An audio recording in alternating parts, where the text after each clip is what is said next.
This is Mutabaruka. We want to present to you a wholesome kind of level of consciousness right now. So subscribe and tell your friend them. This is Mutabaruka. So what we find now is that even though Christianity, or they would say God allow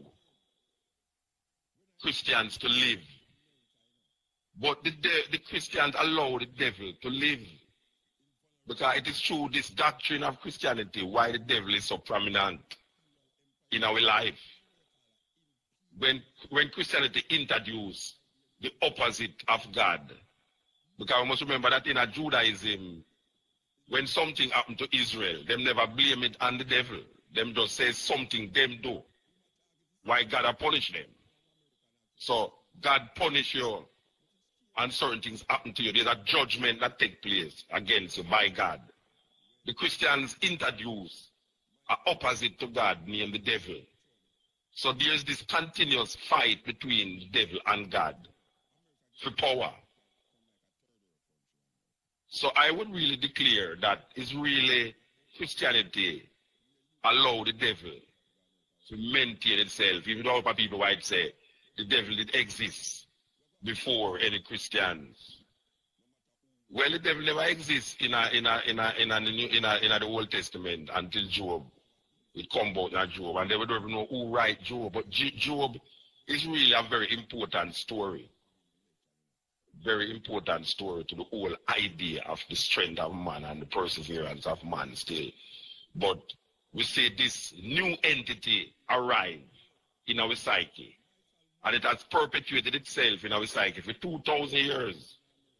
There's this devil that is really prevalent in our thinking and in our thoughts, that we even create ideas and concepts of the devil. But the reason why we have said that is for really go down into the idea of this month, December. Why was December chosen to be the birthday? That specific day was chosen to be the birthday of Jesus Christ. We say it many times over and over and over, and we can't say it too much. We can't repeat the same thing too much because we have to keep repeating these things, you know. There's a reason why it was chosen. Now, most Christians and most, I would say no, without any apology, most nowadays preacher who has never really studied theology, but claim that them get this Holy Spirit that is moving them. You know, people say the Holy Spirit move you to say things and to do things, when it's really them after them own misunderstanding and guide themselves and claim some supernatural divinity that is directing the course of them thinking.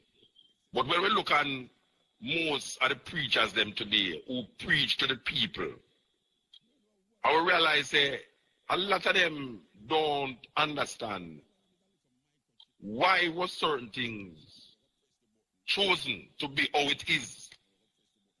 Because maybe if we had known why certain things was chosen to be what it is, we would have moved a certain way and would be thinking a different way and have a different perception and perspective about ourselves. And it's not too late, you know, we can't say why it's too late now, but it's not too late, and it's just whosoever is open enough to receive will really appreciate the information. Because when I tell one if we just take information and sup it so, like it's true, we say, evaluate the situation, the information, and look and see if what is said make any sense. And if you don't even understand what is said, maybe you should go ask somebody who you feel.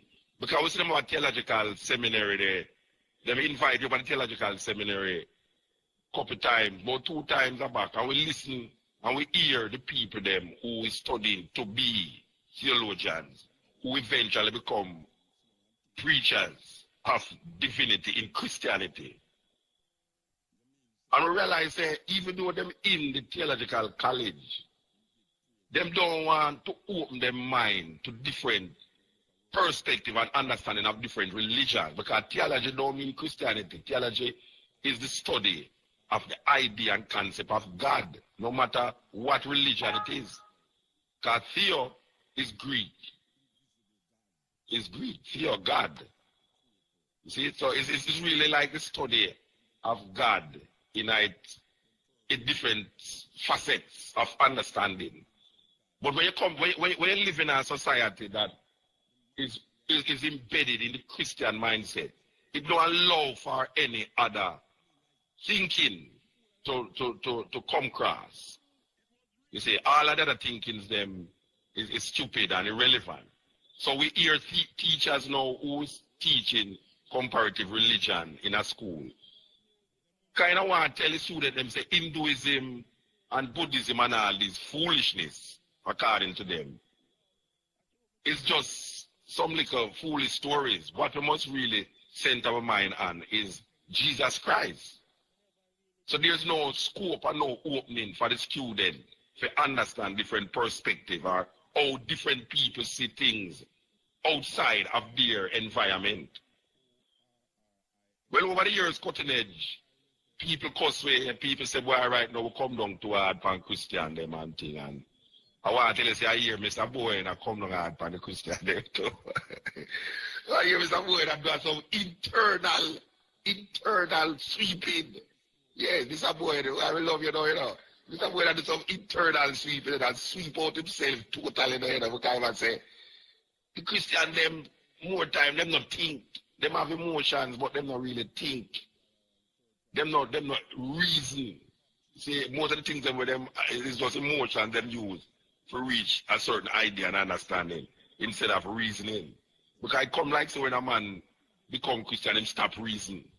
Him not reason out things, him not rationalize, and him leave everything to God then, and not knowing say, boy, but the idea of God is inside of him, and the whole purpose of finding God is to find yourself. Not blindly finding yourself, because people don't look for themselves blindly. They say you have to have eye, you have to have a mirror too, you know, to find yourself. So when we hear all young boy and a leak out and I say, well, right now, him find say most of the Christian them in Jamaica, them not really have no rational intellect to really reason and come to a total understanding of what them believe in. So most of the times now you hear say we is the devil, because we come on the radio without anything in our mouth and we just talk exactly how we see it and how we view it. And people feel say, well, right now we are some atheists, we are some this and we are some that, and we tell them all the while, say it's not that we don't believe in a God, it's just that we don't believe in the idea and the concept that was taught to us through the Christian faith. You see, the idea that them have about Yahweh and Elohim and Adonai and everything, we don't really accept them concept there. Them concept there come through some irrational and sometimes illogical understanding of self that man should really give over. Like Santa Claus, when a woman, as we said last week, a woman spend 360 days at work to get her child a present. And instead that she tell the child that it's fair, she work hard and get the child a present. She put it in her socks and hang it on a tree and give it over to a big belly man named Santa Claus. So this lie perpetuates itself in our youth. Where you don't tell the youth, you don't tell a lie, you know. But the biggest lie is that Santa Claus come and give the little youth a present.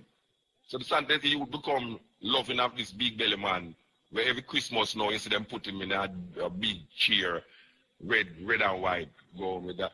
And now you see even black people are dressed up that way there. You see, last week we talked to our brethren about the White Christmas, the song White Christmas, and he couldn't even comprehend the psychology of White Christmas and how White Christmas maintain itself in the idea that white is beautiful, white is pretty and all these things. He couldn't comprehend that. You see, him keep rationalize that the song don't make no mark difference in no one's living and how them live.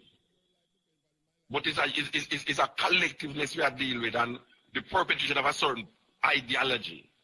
And it linked the ideology of I'm dreaming of a white Christmas with Santa Claus. All of these things linked together. You know, see, we're not using it as just one facet or one asset of the thing. It's a totality, a sum total of a mindset that has been perpetuated on us for years through a European philosophy and ideology that it's very difficult for us to come out of it. Very difficult to come out of it. And a lot of these ideas is maintained through grandmothers and great-grandmothers and grandfathers and great-grandfathers who declare these days now as very corrupt days, when it is because of those teaching perpetuating itself and what we call genetic memory, where the child becomes a person even in the womb of the mother. Even in the womb of the mother, the child is a person.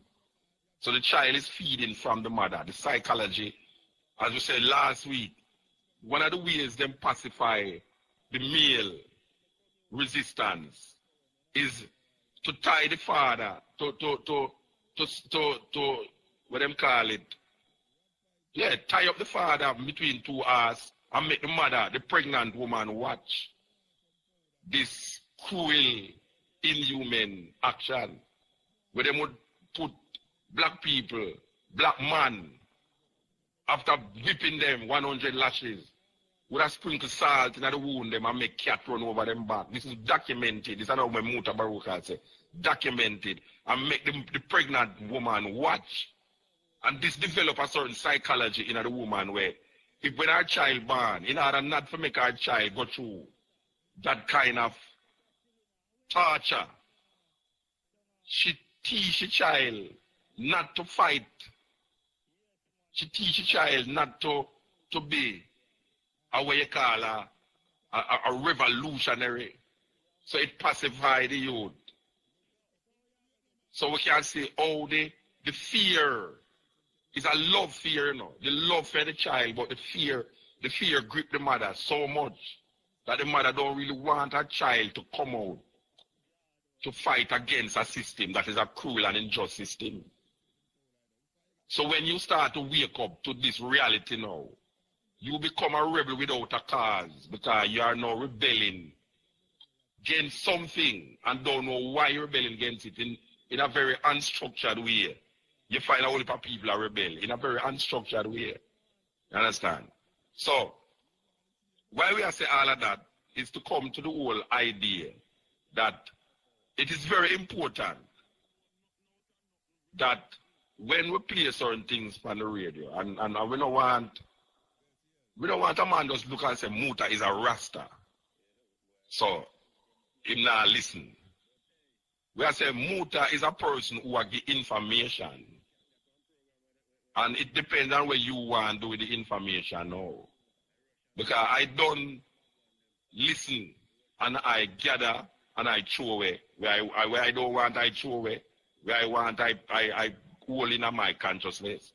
So I am just passing this information to you now, and you must know what you want to do with the information. And we are saying, don't bother feel like say boy right now, you can't listen because you done seeping at your thinking already.